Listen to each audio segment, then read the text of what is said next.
Welcome to the Rural Revival Podcast. I'm your host, Dana Larson. On today's episode, we're with Grant and Jane Golliher of Diamond Cross Ranch in Jackson Hole, Wyoming. Grant and Jane are sharing how they're continuing on the legacy of one of the last remaining historic ranches in Teton County through creative agriculture. By taking risks and following dreams, they've brought corporate events, weddings, photo shoots, merch, and more to the ranch, bringing guests an unforgettable experience and breathtaking views of the Grand Tetons. Before we get started, I have some exciting news. Since the beginning of Rural Revival, I've worked hard to find ways to tap into my experience in marketing and communication, apply that to strategies that work for small towns and small businesses, and empower you to take that information and run with it. Honestly, it's always been a dream of mine to have a rural-based design agency that employs people who also live in and love small towns. I now have that right team in place, and we have officially launched Branded by Rural Revival, a rural design studio for small businesses and small towns. Starting out, we're focused on websites and social media. Our premium website templates and packages are designed to help you quickly build and launch your website so you can start attracting your dream clients, reaching people in and beyond your small town, and doing what you were made to do. Along with that, our social media course will teach you to leverage engagement so you can authentically reach your audience. You can find out more at brandedbyruralrevival.co or through our socials, and you can find those links in the show notes. We can't wait to help you grow your business online. And now, here we go with Grant and Jane Golliher.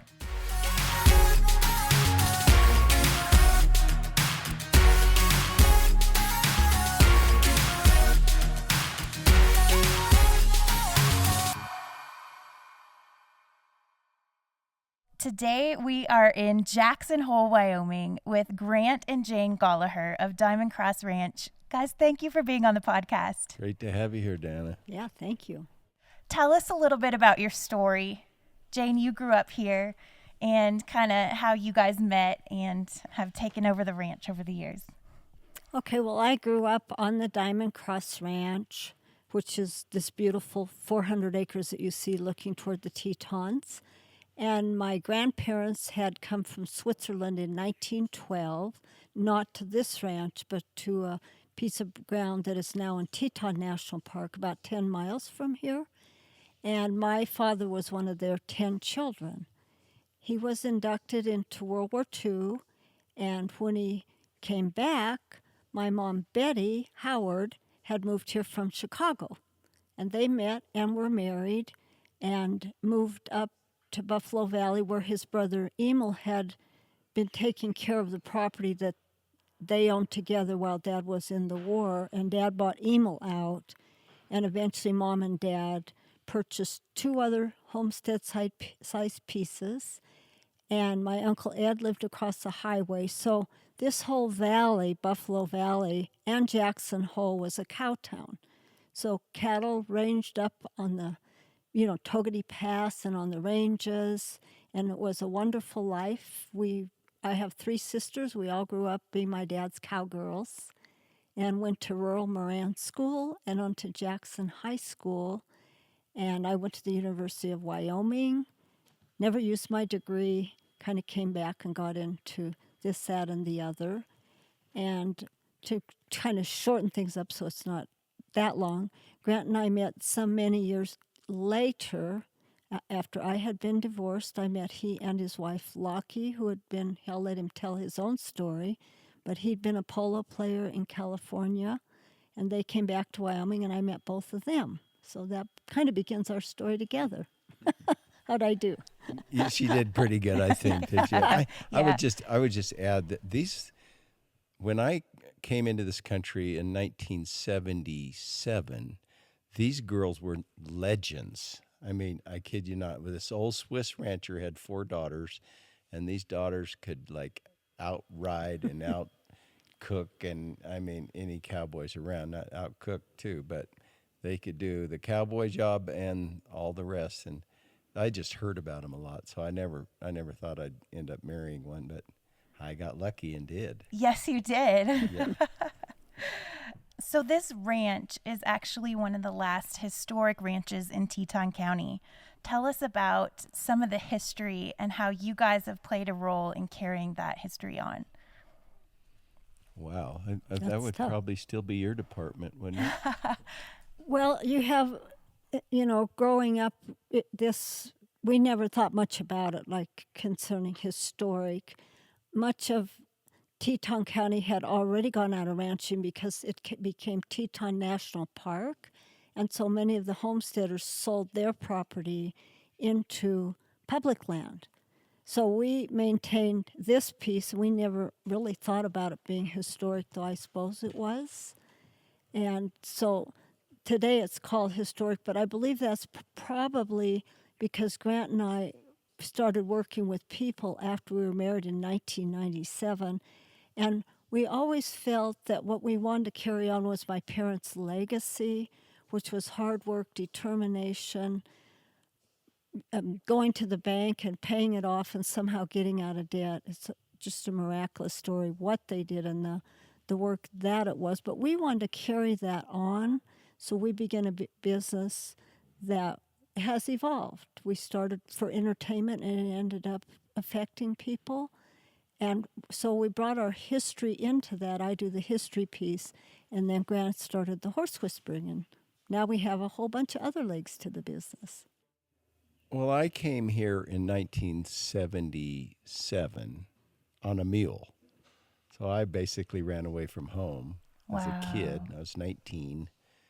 And I just wanted I wanted adventure.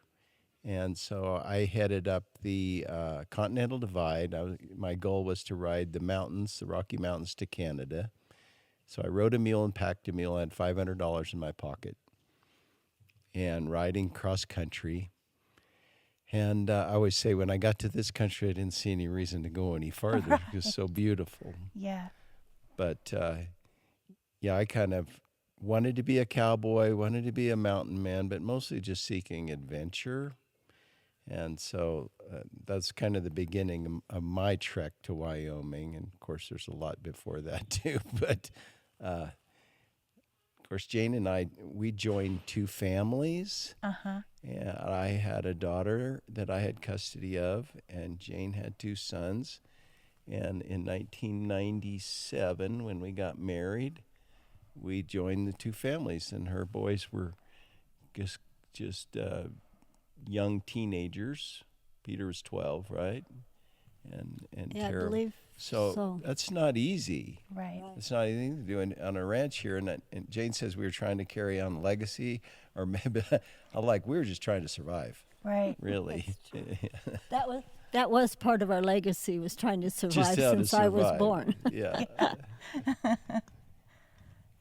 It was hard for me because I had come out of a lifestyle of playing polo, a lot of jet setting around celebrities, spending the winters in Palm Springs, Indio, California, every winter, and then going beautiful places like Jackson Hole or Sun Valley, Idaho in the summertime and playing.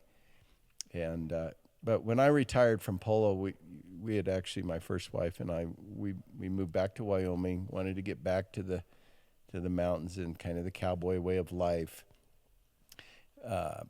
And kind of long story short, without giving you a lot of detail, things didn't work out. We ended up divorced. I went back to Colorado with my daughter, and then it's crazy. This is gonna blow you away, but I had a dream because I was thinking about remarrying, and I had a dream, and I actually saw Jane in the dream, but I didn't know it was her because I knew her. But I didn't know exactly who it was. I just know her name started with a J, and that she had hair at a certain length and color. And when I came back up to do a clinic or something, I forget. But when I saw her, I said, "What'd you do to your hair?" And she looks at me like, "You don't say that to a woman, right? When you haven't seen her for a while, even if it's a friend, like, what'd you do to your hair?" First words. And well, what'd you say? I just told him the truth. I'd gone several days before. I'd gone to the hairdresser and had a nice trim, and she had colored it a bit, but she got it off normal tone. So I thought, well, I didn't know what he thought. I didn't know it looked that weird, but it was kind of strange. So she was the girl in the dream. Absolutely. And did you know at first? No, I wouldn't say that I did. I mean, we were just friends. Yeah, we were We were friends. just friends. So I didn't say anything. When she said why, I like, oh, nothing. Looks great. I really like it. Yeah. But boy, some things were going through my head, really, because I had been praying about remarrying, and I didn't like being single, and of course, we were good friends, and I had a lot of respect for her, and so I'm like, wow, I guess this maybe. And God showed you who it was. That's God knew. amazing. Yeah. So how did you pursue her? I got to know. We just love being together. We love riding horses together. We undertook a project, which is really what launched our business, which was so amazing. Jane had a little arena, and Microsoft had 300 of their people that came to Jackson Hole, and they wanted a private rodeo, or they were going to come, right? And the rodeo was closed that time of year. It was in September, so they asked Jane if they could, she could put on a private rodeo, and I was up here, training horses and shoeing horses and things like that, and so, and hanging out with her a lot, and she said, if you'll help me do it, Grant, we'll take it on, right? And so we did, and we didn't know what we were doing. They put up these big tents, and we got friends to cater it, and we pulled it off. And I always say we made more money in one night than we did all summer training horses. So Wow. it really gave us a vision of our future, even though we didn't know what we were doing. And and it's quite a journey. Yeah, I wrote about it in my first book, Chasing a Dream. Awesome. So once you kind of realized, wow, this is a cool way for us to do something different with the ranch, did you kind of say, let's do more of that? Yeah, we did. We caught a vision, and actually I had another dream. I'm a dreamer. I love it. So I had a dream of this white tent out in the field. And, of course, it kind of fit the Microsoft things because they had set up a big tent. I woke, this was right after we were married, because we got married that fall. I mean, we didn't wait. Wow. Like I was up here that summer, and we got married in November. November 8th, I think, right? Yeah. I think so. I forget quite often. We always forget our anniversary. November, for sure. But, that winter was a little tough winter for me, going from Palm Springs, and that kind of life to a winter up here. But that's what got us going, and so I had that dream, and we looked at each other, and I had a friend that knew the tent business. We bought a used circus tent for $5,000, and we had $5,030 in our checking account. And we didn't have enough to buy the poles and stakes, so we went out in the woods and cut all the poles and stakes. And we started doing just different things.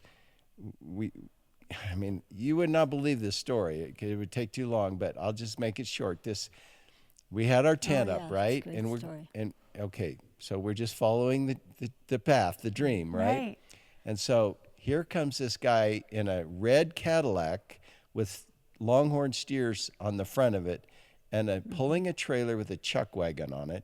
He drives down the driveway. He gets out. He's got his boots, his pants tucked into his boots. His boots come clear up to his knees. They're red boots.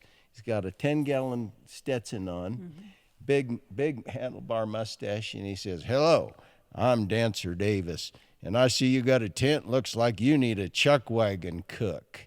That's how he talked. He had that voice, didn't he? Yes, a radio voice. Yes, he did. And like, oh, well, maybe we do. We had a conversation at the table, and literally we started a business that way. He set up and did Dutch oven cooking out of his authentic chuck wagon. So it's totally, and by the way, he had ridden on the Chisholm Trail, the trail drive, cattle drive from Texas to Montana. He had ridden a horse that whole way and slept under his chuck wagon the entire way. Never went to a motel. Amazing. Imagine how he smelled, but Yeah.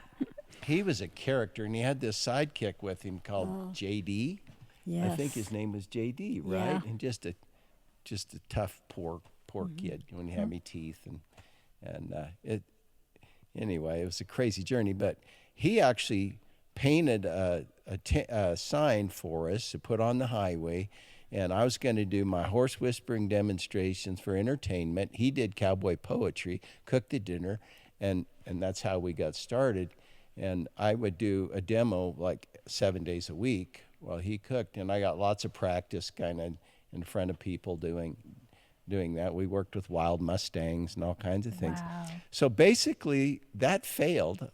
He got discouraged and left because he had to cook so far ahead of time, and he couldn't get people's reservations, and it was frustrating for him. But it got us started, and the concierge at Jackson Lake Lodge had come, and she loved it, and so she said, "I want to bring my corporate people here, and we'll cater it." So they brought us lots of groups that year, and we paid for Yeah, the tent the we first year, and we were off and running. So we were in the tent for 5 years. 5 years. And finally wore out the old tent. You would not believe who we had right here in that tent. We had Sandra Day O'Connor, right? Yes, we When did. they loved my dog, Doffy. Oh, yeah, Duffy. And they said, "Where's your dog, Doffy?" And I called him, and he appeared in the middle of the table. All the china, wine glasses, everything, this is done up really nice, right? He just like appeared, jumped right in. And I grabbed him, he didn't break a glass at all. So that was pretty funny. But we had congressmen, we had 30 congressmen, the owners of the railroad. We had the American Bar Association. Wow. Some of the people that came when we had that tent. Unbelievable, wasn't it? Totally. Yeah, and they loved it. So we just found out from them, Yeah. these are non-horse people. See, I'd been doing clinics and teaching my whole life, horse people. But we didn't have any idea that business people would get so much out of it. The fact is, they get the leadership aspects of it. And, of course, back and forth, we traded a lot and got input from them. So that's, 25 years later, here we are, 26 years later. Yeah, starting at 26 years right now. The groups people we've had through this barn. And 5 years the tent wore out, we bit the bullet and built this barn and got our grandfathered in conditional use permit. So Nice. so you kind of get in the aspect now, I hope. Yeah, that's great. So when that started to kind of take on, was it just by word of mouth, or was it Strictly word of mouth. That's amazing. Yep. Yeah. Strictly word of mouth. And then we had this wonderful lady from Teton Village. It was a concierge, activities director for Snake River Lodge, and her name is Kathy Michelle, and she a horse lover, and she loved what we did, and so she brought us like 18 groups right from Teton Village. Yeah, she started the village business. And so they were busing out from Teton Village, and she really stuck with us a long time. And then she's also became a wedding planner, so she started doing weddings here, and so it's just grown from that. Wow, that's incredible. You guys have survived. I mean, just being a ranch owner, you have to survive a lot of challenges, and you've steered the ranch through all of that. What have been some of the keys to your success? I would have to say, first of all, I just have to say prayer, and we worship together every day. We praise the Lord Jesus Christ and get instruction from Him. That would be my thoughts. But dreams, again, have directed us. People have directed us. Favor has directed us. If you have favor, follow your favor. And so it's just been a little path. I'd say we don't really, maybe we're going to learn to get a business plan now, but we just kind of followed the yellow Follow brick the road. flow. Yeah, we followed the flow. And that is kind of, we're both, I'd say, very creative. Thank goodness our kids are like really, they have good educations and they're helping us get the numbers and the facts and all the things we need for the next step. But we took it for the first one by just wherever the flow went, wherever dreams directed, wherever we had favor, we followed all of that. Trying to follow the Spirit. Yeah. We made some mistakes along the way, but when we didn't follow the Spirit, we made the We got in big mistakes. So, yeah. Yeah, he's a good guide. Very good. Yeah. So how are your kids involved with the ranch? Are all of them involved with the ranch? They are. Yes. Yeah, Peter and Lauren, his wife, moved back from Washington, D.C. They were in D.C. He actually worked in the White House, and so they were there for 10 years. So they left the ranch early. He went to University of Pennsylvania, great school, graduated, and so that's him. And then Luke went to Harvard and got his MBA there. You know, we're very proud of that. Well, both of them are proud of. Those are tough schools. Yeah. And there's another thing. We were trying to make, we're like, how are we going to get these kids into college? They wanted to go to really good schools. They were smart. And, of course, they got some scholarships, but still, it's so expensive. So we're, like, just trying to figure out, like, how we can help them get into school and follow their dreams, because they didn't want to stay here on the ranch in Buffalo Valley. Everybody says, oh, you'd never leave. Like, yeah, they wanted to leave. Because when you grow up here, like any small town, you want to spread your wings. And they did, and they went to great schools anyway. But so Luke went on into business and, into banking and all that. But he's always loved the ranch, and he's always brought his Harvard buddies home, and we'd have to take them all horseback riding, and they'd stay in our house. And we just, like, it seemed like an imposition, because they'd be sleeping on the couch, they'd have all the bedrooms full, and we'd have to cook for them. But every time they came, we absolutely loved it, didn't we? Yeah, we did. I mean, there's no such thing as an imposition when you have young people like that. I mean, he hangs out with world changers, and so we're just like, wow, these kids are amazing. So for us, we said, this is a lot of work, but we're thankful we get to do it. And that our kids, I mean, we lived in a house that wasn't enormous, would bring their friends of influence to our little house, and they all loved it. They loved it, yeah. Oh, And I have We to were say, amazed loved that they them. loved it. Really? I mean, They're a lot of so them could awesome. afford a lot better, but they just liked the down home, and our home became their home, and we developed a lot of great relationships Yes, we did. with Luke and Peter's friends. Yeah, just coming to the ranch. In the summer, everybody wants to come. Nobody wants to come in the winter because it was too cold. Yeah. In the snow, unless they're skiing, and then they didn't hang out with you. But Yeah. Well, what fun memories for them, too. Wow. I really am impressed with how you guys think outside the box. I feel like every time I'm on your Instagram page, there's something new and creative that you're doing. Are those coming from you, those dreams and ideas?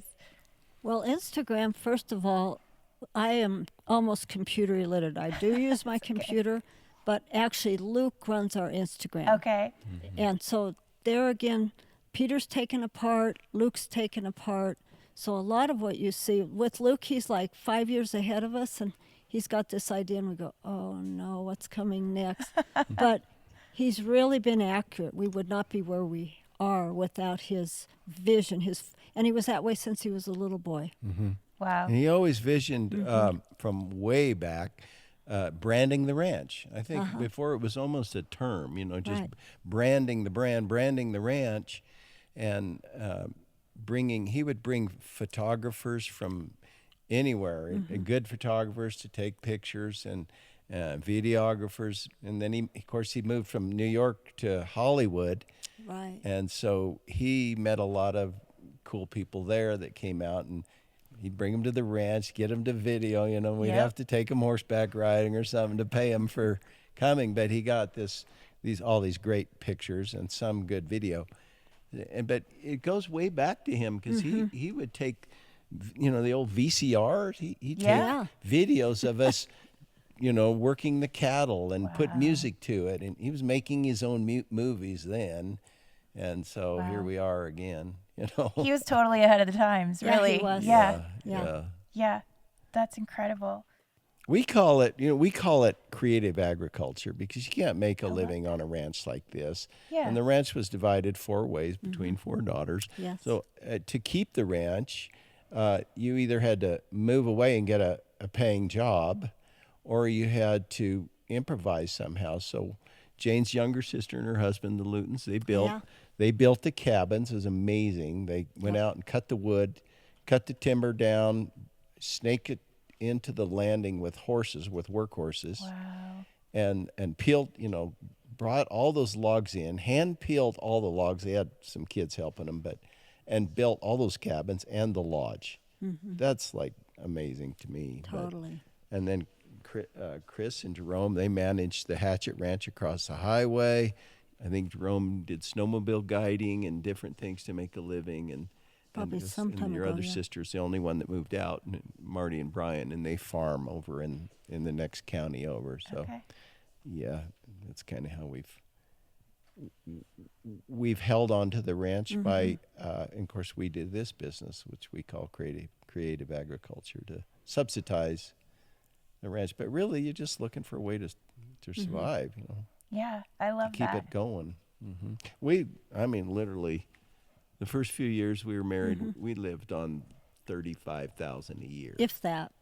But we knew the good thing is we had no debt. Okay. And so, we did, amazing. We were both self-employed. I used to clean houses. But in the winter, we would go up to like Pacific Creek and some of the neighbors and take the kids with us, and we would shovel roofs. Yeah, we shoveled roofs, and then I worked for the up at the lodge in Togety Lodge. Oh yeah. Driving a team of horses, and I'd haul the tourists back and forth from their cabins to the lodge, and one really bad thing happened. Went around a corner, and the sled broke in two, and I dumped all these tourists on their head. I'm like, oh my gosh, and I got fired over that because they needed a scapegoat, because it wasn't my fault. The thing was built cheap; it fell apart. But, but that was a little discouraging. I got fired from. Only job you ever got fired from. I think maybe it is. I think so. Well, yeah. That's why we're self-employed. You can't fire us if we're self-employed. That's right. I fired myself a couple times. Yeah, that's good. How would you guys define success? To me, success is being happy with what you do. Yeah, I agree, 100%.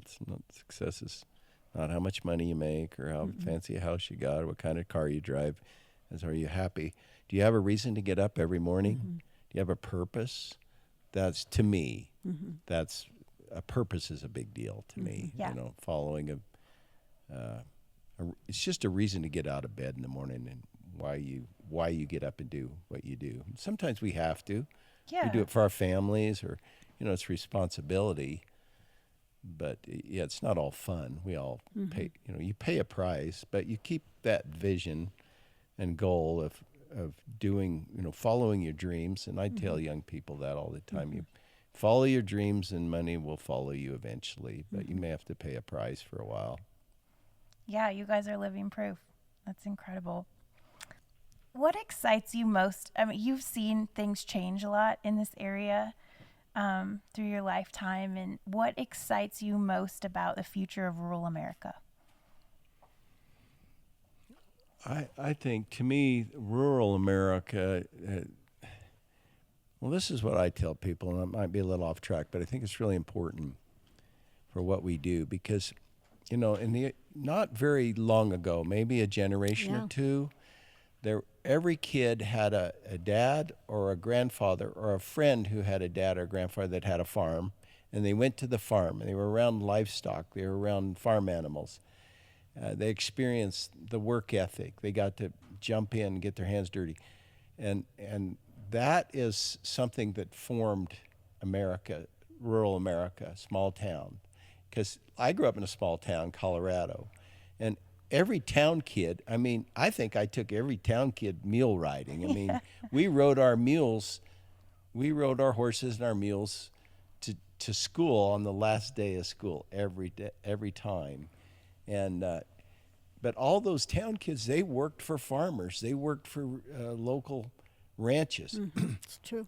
Bucking hay and whatever, picking peaches where I grew up. And so I think there's something that kids learn that city kids don't have that opportunity, and it shows up. They don't feel how to be around an animal. They don't understand death. You know, Yes, when you true. grow up around ranches and farms, you have to experience that, and it's hard, but it's just part of it. So I guess, to me, I love small town. I love the small town I grew up in. We had a 4th of July, you know, in the park, big deal every year. That was so fun, and guys would drive their mule team down the streets. We had a parade, and it's so important. And then right near here, Du Bois is right over the hill from us, where I lived for a while.